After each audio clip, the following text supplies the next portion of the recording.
Assalomu alaykum qadrli akalar, ukalar va do'stlar.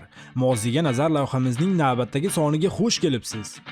Bugun sizlarga yana bir o'zbek o'g'loni, o'zbek MMA sportiga qo'shgan hissasi bilan, to'g'rirog'i yorqin g'alabasi bilan sizlarning kayfiyatingizni ko'tarmoqchimiz. Demak, tanishib oling, bugungi roligimiz qahramoni O'zbekiston sha'nini himoya qiluvchi Ilyosbek Kamolov.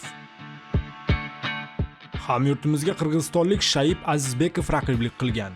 Ushbu jang kechasi Qirg'izistonning Bishkek shahrida WEF Global turniri doirasida 2018-yili bo'lib o'tgan.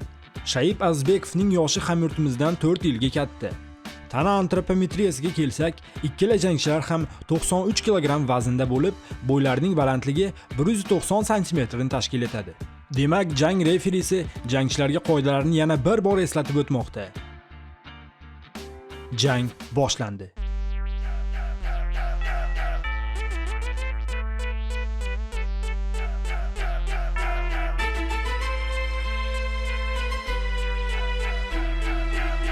Jangning 8-soniyasiga kelib, Ilyosbek Kamolov raqibining ustidan g'alaba qozondi. Raqibi yuziga berilgan zarba ta'sirida Shayib Azizbekovning yuzi yorildi. Zarba shu darajada kuchli ediki, hakam jangni to'xtatishga majbur bo'ldi.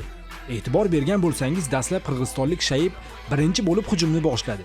Kamolovni bergan birin-ketin o'ng qo'l zarbasi hisobiga Shayibning yuzi jarohat oldi. Buni sezgan hamyurtimiz raqib ustiga bostirib borib, nokaut qiluvchi zarbalar yomg'iri bilan raqibini siyladi. Ilyosbekni juda ham professional harakat qilganini jang davomida ko'rishingiz mumkin. Do'stlar, bu nokaut haqida qanday fikrdasiz?